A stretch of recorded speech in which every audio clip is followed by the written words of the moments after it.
Yang mana kemerdekaannya kalau kita bisa semua orang bebas menyuarakan suara kebenaran, merasa aman, bisa menjalankan keadilan, itu penting. Jadi bagi saya kemerdekaan yang paling hakiki itu kemerdekaan manusia bisa menyuarakan kebenaran tanpa diancam, tanpa ditindak sesuai dengan undang-undang. Pak, normalisasi Kali Ciliwung saat ini udah seberapa persen sih Pak? Kita masih harus perpanjang lagi tahun depan karena rusunnya kan tidak siap. Targetnya beres tahun depan itu kapan ya Pak? Bisa-bisa sampai 2018 kalau lihat kondisi menggugat rumah susun nggak siap. Dia juga bingung mau rumah susun kayak apa lagi. Ya, aku pikir sepanjang sejarah kita mungkin nggak ada yang pindahin orang yang lebih baik daripada kita dan nggak bayar loh. Ini sudah subsidi hanya untuk disiplin mereka iuran sebetulnya. Ya, makanya Pak Syakir udah oke. Kita lagi mau beli tanah di Muara Baru, rumah lagi digugat orang lagi. Jadi kadang-kadang di Jakarta kan susah. Kita mau beli tanah orang, tiba-tiba ada orang masukin gugatan gugat dia. Belum tentu benar nih orang gugat ini. Terus kita langsung nggak bisa beli. Kita juga nggak tahu, saya lagi curiga dulu. Ini suuzonnya ini orang yang ini nggak mau bagi duit, semua dokumennya asli. Jangan-jangan oknum dalam yang suruh gugat supaya akhirnya pura-pura ketakutan nggak mau beli. Tapi sementara yang mau bagi gede, ada masalah pun tanah DKI pun bisa-bisa dijual. Karena kan dokumen dulu kan hilang. Nah, kita lagi cari. Gue udah minta semua orang bikin ada scorecard ya, ada kartu berapa tanah terlantar di semua wilayah.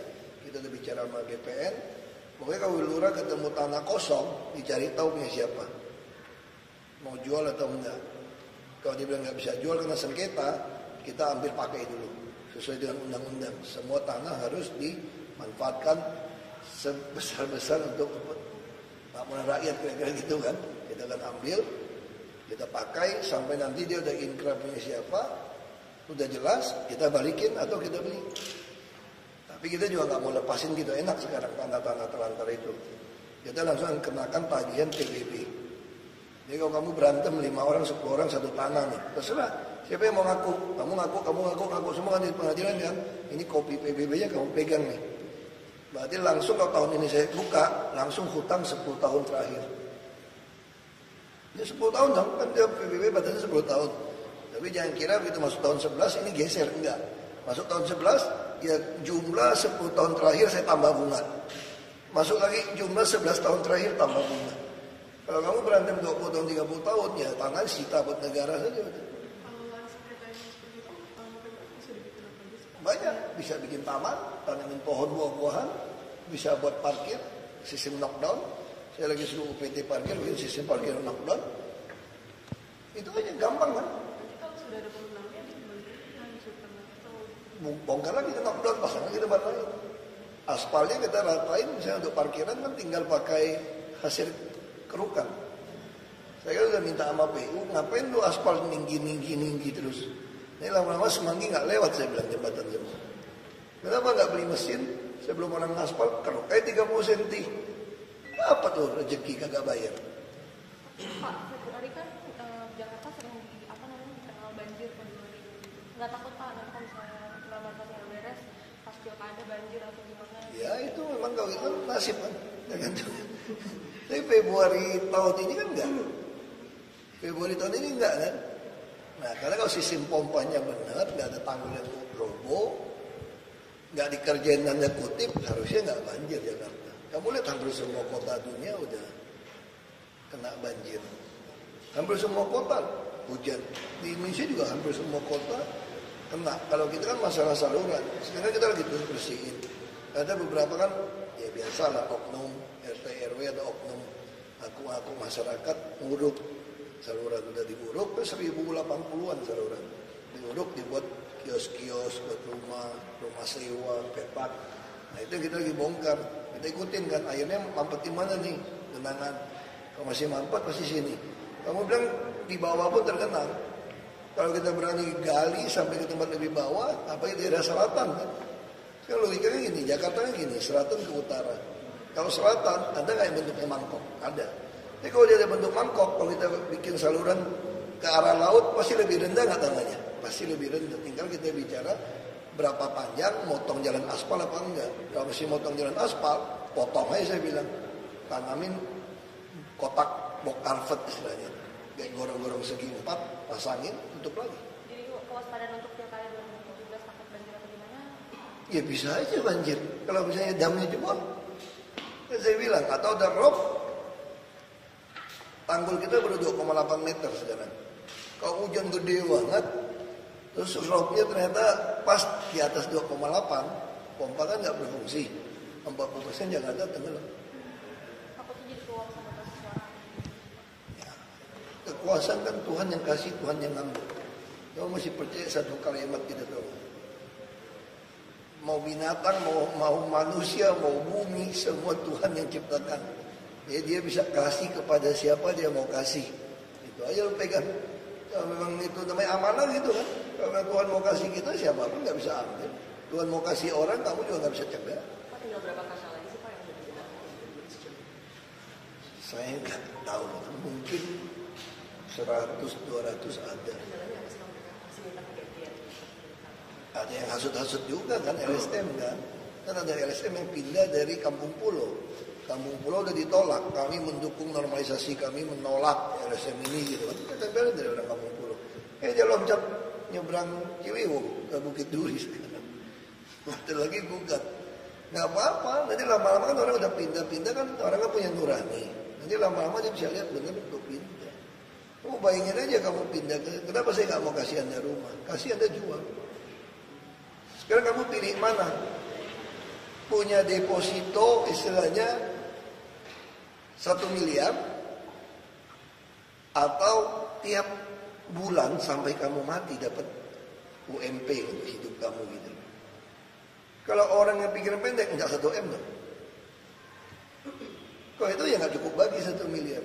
Jadi kalau kamu pilih hidupmu dijamin, harusnya kalau kamu nggak ada apa-apa, kamu hidupnya dijamin dong. Sekarang anakmu ditanggung, kesehatan tanggung, rumah tanggung, mau usaha ditanggung, bos gak bayar. Harusnya kalau orang berpikir yang wajar, itu dibilang jauh. Aduh, saya selalu bilang, banyak dari kita yang kerja itu tinggal di Bekasi, di Depok, di Tangerang. Rawa bebek itu masih Jakarta loh. Bukan di Belitung loh, gue pindahin. Bukan di Kalimantan, kan keterlaluan, ini masih Jakarta, udah ngeluh. Semua orang harus kerja, kita juga harus bangun pagi-pagi kerja, betul nggak? Jadi memang kadang-kadang ngomong aja. Ya tiap tahun lah rutin. Siang kalau keburu balik terus balik lagi mungkin. Apa aja sih Pak persiapan kalau Dengar, catat aja. Pasti ketemu dong kalau Ibu Mega diundang, pasti ketemu. Katanya mau ketemu malam. Enggak. Apa sih Pak yang mau ketemu? Enggak pengen ketemu aja, pengen ketemu ngomong aja biasa. Ngobrol apa Pak biasanya? Tergantung. sama Jarod Pak? Bisa makan. Enggak, hari ini Pak Jarod enggak bareng saya, salah satu. Tapi bukan ketemu Pak lagi. Kalau Ibu Mega datang masih ketemu dong. Karena aku kan sering nyambut presiden apa gitu kan.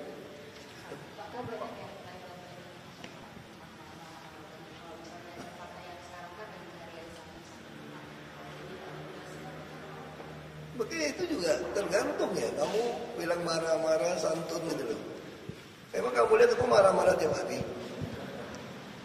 Kalau aku marah-marah tiap hari, ada orang mau ngantri tunggu aku. Logika gitu aja. Terus ada nggak anak magang mau bantu? Ada nggak PNS yang mau bantu semua? Kamu kira semua PNS nggak bantu saya? Banyak yang bantu kok.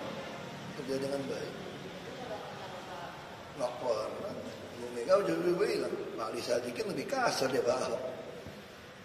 Ini kan banyak kan ketemu banyak yang maupun tentara apa teman yang pro ya, yang memang dia baik. Dia ngomong kok. Jakarta memang masih keras. Kalau kamu nggak mau tegas ya dimakan. Ini kan banyak pemain sandiwara kan. Kasih rusut dijual, sewain. Kasih lapak disewain, dijual. Terus minta macam-macam, bohong duit. PHL juga bohong. Itu Jakarta memang terlalu banyak orang. Ya, kamu mesti tegasin. Kalau kamu baik-baik, aku juga baik-baik kok. Aku nggak marah-marah tiap hari. Kamu lihat rapin saya. Tapi kalau lu ngeyel, gue udah tangkap masih melin. Ya udah, gue semprot aja. Pada ngayun-ngayun. Kemarin di istana bahas apa Pak? Sama Soal ini perdagangan. sama Pak Setnov itu. Apa? Sama Pak Setnov. Oh enggak. Pak Setnov sendiri, aku Nggak ada kamu berarti ya Pak Setnov. beda pintu. Tapi Soal daging, soal sembako lah. Kita pengen bikin perkulakan. Kan saya bilang teori daging belajar menjual. Tapi belajar membeli yang murah dan baik. Kalau kamu bisa beli murah dan baik, kamu jualnya gampang. Nah hari ini pedagang pasar kita, dia kadang-kadang kasihan. Memang ada beberapa yang nakal jual di atas harga yang mumpung untung. Tapi mereka belinya udah mahal gitu loh. Terus operasi pasar kita itu udah kayak gaya PKL. Datang satu truk di halaman pasar jual murah gitu. Yang dagang beneran anjlok dong waktu dia dagang. Nah, makanya kita bikin satu sistem.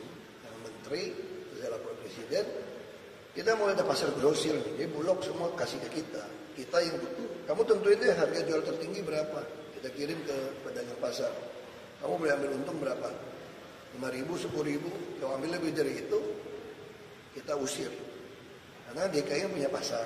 Nah satu-satu bisa kontrolnya semua. Dan kita punya 2 PD kan, Pasar Jaya dan Dharma Jaya. Juga food station. Ini 3 perusahaan ini jadi pemain kayak distributor. Nah kita akan main di gula semua. Ini 2 bulan lagi kita akan pasang mesin lagi. Sekarang udah pasang mesin beras. Kita lagi akan pasang mesin lagi untuk gula. Sekarang datang operasi pasar gula 50 kilo. Mungkin nggak rakyat beli gula 50 kilo. Mau datangin sebetul semua. Ya nggak masuk akal kan? Akhirnya yang beli gula itu siapa? Pedagang. Begitu pedagang dapat, dia mau jual murah. Kalau gula yang nggak ada, jual mahal. Tapi kalau gula ini jatuh ke tangan food station, kita bikin merek, kita bisa jual murah sekali di pedagang pasar. Kamu ambil dari saya. Nah, cara ngambil gimana supaya nggak lari ke pasar lain? Kita mau bikin kartu. Kayak dulu ada salah satu tuh ya hipermarket apa gitu pakai kartu. Dia anggota pasar ini belinya dari kami kartu. Nah, sama kayak KJP kan, kita daging. Sekarang ada masalah. Kita mau operasi pasar daging murah. Kita import jadi murah. Tapi sapinya peternak kan masih dipelihara juga. Nah, caranya gimana supaya dia nggak mati? Harganya lebih mahal. Ya kita mesti dagang. Kamu mau pilih sapi India lebih murah atau sapi NTT atau sapi Australia mana bagus? Jadi rakyat punya pilihan. Nah, tapi kalau dia agak susah gimana? Kita captive market. Kita kasih ke anak-anak KJP untuk beli daging murah. Nah, jadi ini model ini yang kita akan atur subsidinya. Kita udah mulai jalan nih. Tinggal bawang. Bawang itu kan mesti taruh di cold storage seperti apa. Berarti itu nanti ngapus operasi pasar gitu ya Pak, kalau sistem itu udah berlaku? Bukan hapus. Kita hampir tiap hari operasi pasar. Cuma kita bikinnya ngambilnya langsung, kita kontrol dari hulu ke hilir. Distribusinya berarti Lebih cepat. Selama ini kan lewatin orang tengah-tengah inilah yang membuat harga melonjak. Sama kayak bawang begitu, udah jalan. satu lagi Pak, soal kemarin yang gugatannya ini kan katanya diubah, dia nambahin batas tanah Cengkarengnya itu, terus minta jawaban dari Pemprov. Dia punya batas dari mana? Di catatan buku C kita tuh nggak ada keluarga Tuti pernah beli tanah itu. Dia dapat tanah itu dari mana? Itu yang saya pertanyakan. Pak, untuk kita nanti dari masuk ke pasar juga. Saya nggak tahu. Siapa tahu Bu Mega bilang gini, udah sama Heru nggak apa-apa, saya Heru jadi anggota PDIP ya. Kamu mau bilang apa? Kita kan nggak tahu. Saya nggak tahu. Saya nggak tahu kan. Saya dia tuh bertanya sama saya, ada Majerot ada masalah apa? Pak Ahok loh pilih dulu, maksa-maksa lagi. Saya nggak ada masalah. Dulu kan saya pertama kali jujur aja, saya mau pilih Bambang Deha teman. Surabaya kita banyak belajar. Kan banyak bikin tiba-tiba kan Bambang Deha dulu pertama awal bikin. Yang rapin Surabaya 10 tahun dia. Itu satu ada terbetik ada masalah waktu itu. Belum itu cuma bukan tersangka sih, cuma ada masalah. Nah, saya selalu mau pilih kepala daerah. Nah, kalau Surabaya enggak ya Blitar. Saya kenal kan sama-sama kenal. Bila Jarot, waktu dia orang belum nanya kepala daerah, kita ngomongnya kadang-kadang nggak ketemu. Kalau ada penangkapan daerah kan lebih cepat. Sampaikan dia udah pengalaman, saya bupati, dia wali kota. Nah, soalnya Pak Jokowi kan dia wali kota, saya bupati kan cepat kita kerjanya gitu. Dengan Bu Mega udah ada cerita Pak mau soal paket itu. Oh kan beliau udah tahu kan, kita udah sampaikan waktu itu. Kemarin Kan saya udah sampaikan waktu itu, kalau ibu nggak mau kasih Jarod, atau pakai Heru loh. Kan waktu itu gitu kan. Tapi kan ini mau Pak masuk PDIP. Udah ada berolah. Dia kan harus berhenti dari PNS. Pak Heru harus berhenti dari PNS. Sudah menjadi kader PDIP. Ya, tanya sama beliau, saya nggak tahu. Kemarin Ahmad Dhani ngajak keluarga Jakarta Selatan untuk menolak kamu. Dia nggak apa-apa, itu haknya semua orang kan. Hak semua orang kan. Tapi kalau misalkan Bapak datang berkunjung kemana-mana ada penolakan itu seperti apa? Nggak ada penolakan. Aku datang kawinnya tuh nggak ada